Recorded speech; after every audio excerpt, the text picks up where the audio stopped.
Audio Jungle.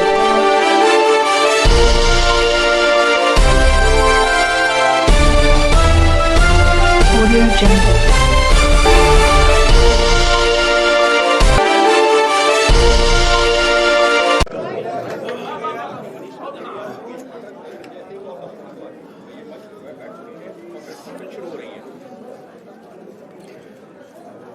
शराब घोटाला। Bharatiya Janata party ने पिछले 4 साल से इस शब्द का भारतीय राजनीति में खूब इस्तेमाल किया। आज उसमें जो आदेश आया उस पर भी चर्चा करेंगे। न्यायालय ने, हमारे जस्टिस सिस्टम ने इसमें एक बहुत ऐतिहासिक फैसला दिया है। इसके लिए मैं जुडिशरी का बहुत बहुत धन्यवाद करना चाहता हूं, जज साहब का बहुत बहुत धन्यवाद करना चाहता हूं।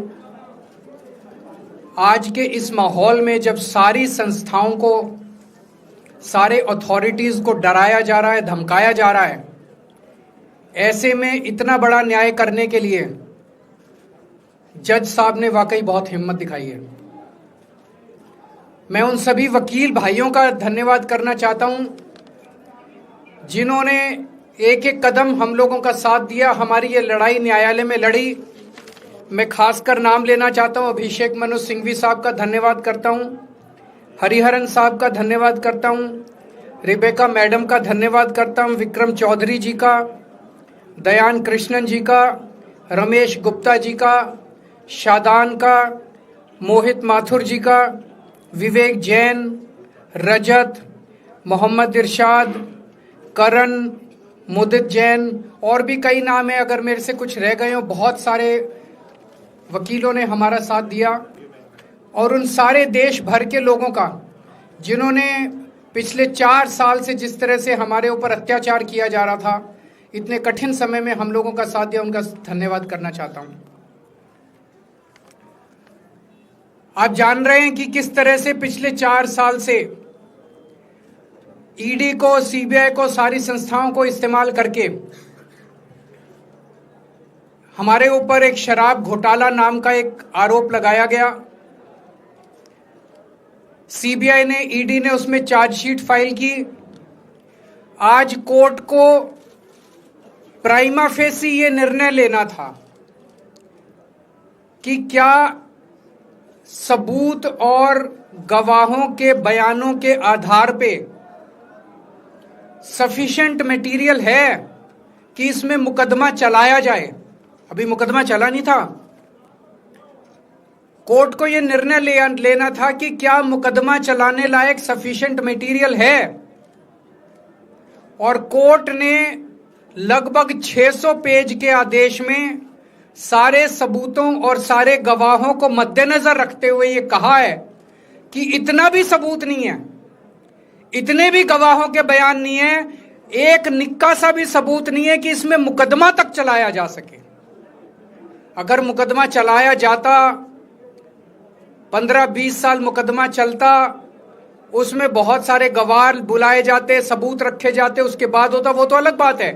कोर्ट का यह कहना है कि इतना टुच्चा केस है, इतना फर्जी केस है, इतना बेकार केस है, इतना गलत केस है।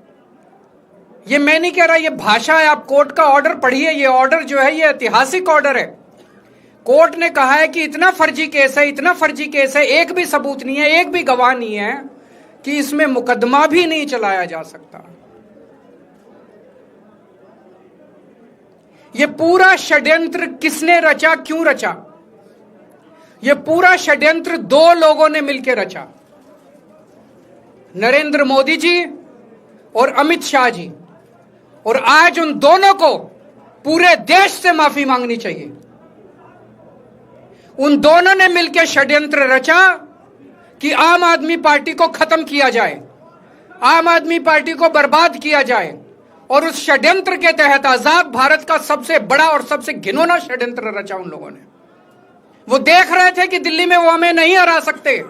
वो देख रहे थे कि दिल्ली की जनता हमारे कामों से बहुत खुश है। वो देख रहे थे दिल्ली में कामों की राजनीति के आधार पे वो कहीं खड़े नहीं होते, तो उन्होंने एक षड्यंत्र रचा। जनता जानती है कि केजरीवाल ईमानदार, उन्होंने कहा केजरीवाल की ईमानदारी पे चोट करो। जनता जानती है कि आम आदमी पार्टी ईमानदारी, उन्होंने कहा आम आदमी पार्टी की ईमानदारी पे चोट करो। उन्होंने आम आदमी पार्टी को खत्म करने के लिए षड्यंत्र रचा और बोले केजरीवाल बेईमान है, केजरीवाल बेईमान है, केजरीवाल बेईमान है। केजरीवाल ने शराब घोटाला किया, केजरीवाल पैसे खा गया, केजरीवाल ने 100 करोड़ रुपए खा लिए। मैंने जिंदगी में केवल ईमानदारी कमाई है, मैंने जिंदगी में केवल इज्जत कमाई है, एक नया पैसा नहीं कमाया मैंने अपनी जिंदगी में। इन लोगों की तरह नहीं हूं मैं। मैंने जिंदगी में एक नया पैसा नहीं कमाया, केवल ईमानदारी कमाई है। और ये उस ईमानदारी के ऊपर चोट करना चाहते थे, उसके लिए इन्होंने षड्यंत्र रचा था।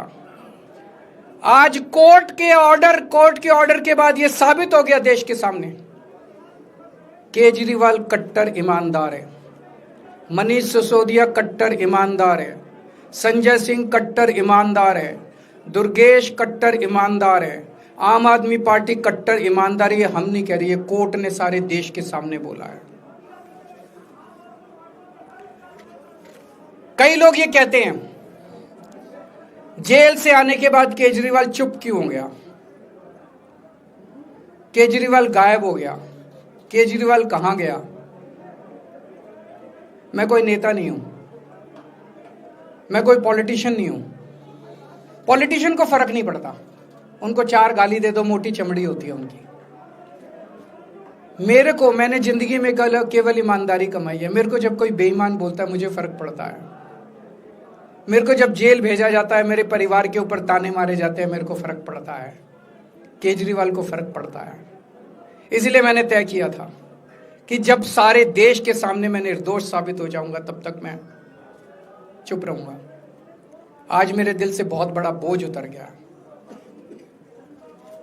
मैं मोदी जी को कहना चाहता हूं, मोदी जी आपने हमारे ऊपर इतने केस कर लिए, आपने ईडी छोड़ दी, आपने सीबीआई छोड़ दिया, आपने पुलिस छोड़ दिया, आपने इनकम टैक्स छोड़ दिया हमारे पीछे, आपने जेल भेज दिया हमारे 5 सबसे बड़े नेताओं को।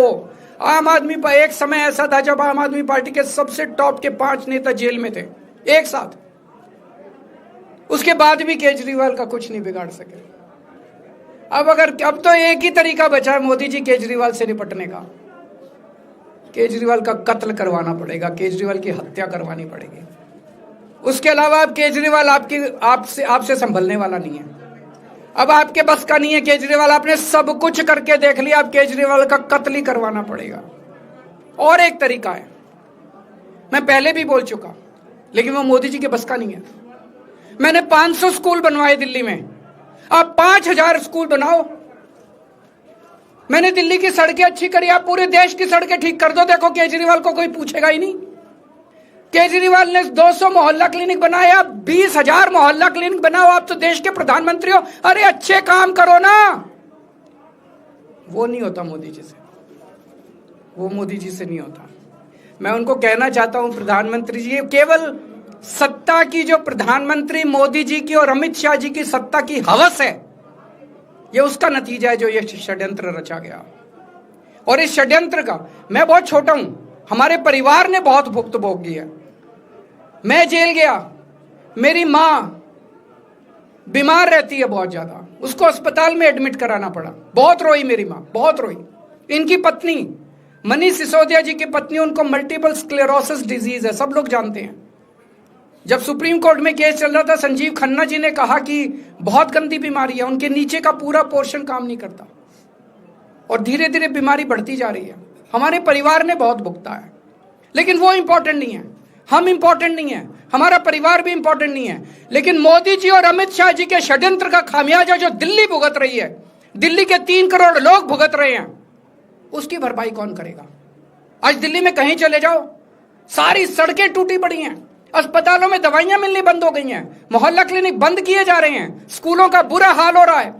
पूरे दिल्ली में पोल्यूशन इतना ज्यादा कभी दिल्ली की जनता ने नहीं देखा था। यमुना का बहुत बुरा हाल हो गया है। एक चीज बता जो तो दिल्ली में इन्होंने ठीक करी हो, पूरी दिल्ली का बेड़ा गर्क कर दिया। सबसे बड़ा खामियाजा मोदी जी और अमित शाह जी की सत्ता की हवस, उसका सबसे बड़ा खामियाजा दिल्ली के 3 करोड़ लोगों ने भुगता है। दिल्ली के लोगों से जाके पूछो। आज मैं चैलेंज करता हूं मोदी जी को, मोदी जी हिम्मत है दिल्ली में दोबारा चुनाव करा के दिखा दो, 10 से ज्यादा तुम्हारी सीट आ जाए, मैं राजनीति छोड़ दूंगा। तुम्हारी 10 से ज्यादा सीट आ जाए, मैं राजनीति छोड़ दूंगा। दिल्ली की जनता त्रस्त हो चुकी है तुम लोगों से।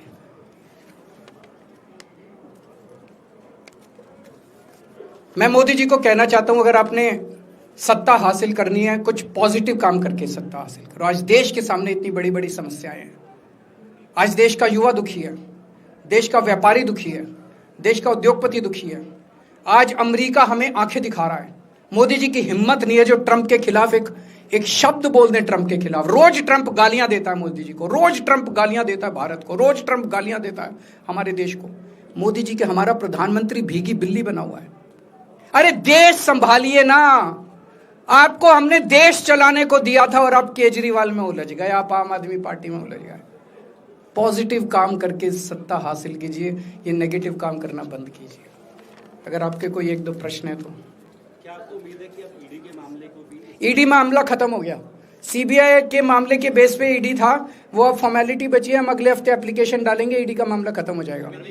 कांग्रेस कह रही है कि ये बीजेपी ने जो है कांग्रेस को नुकसान पहुंचाने के लिए आपको जो है राहत दिलवा दी है। मैं आपसे पूछना चाहता हूं, केजरीवाल जेल गया, रॉबर्ट वाड्रा जेल गया, संजय सिंह जेल गया, क्या राहुल गांधी जेल गया, मनीष सिसोदिया जेल गया, सोनिया गांधी जी जेल गई?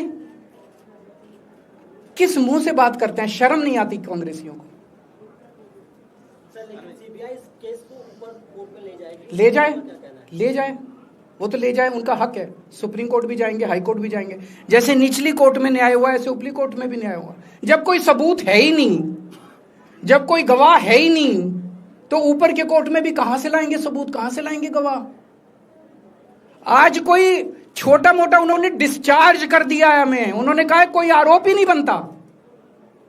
इसके अलावा जो इन्वेस्टिगेटिंग ऑफिसर है, इन्वेस्टिगेटिंग ऑफिसर सीबीआई के ऊपर उन्होंने, कोर्ट ने टिप्पणी की है कि सीबीआई अपने दोषी अधिकारियों के खिलाफ डिसिप्लिनरी एक्शन, कभी ऐसा ऑर्डर देखा है?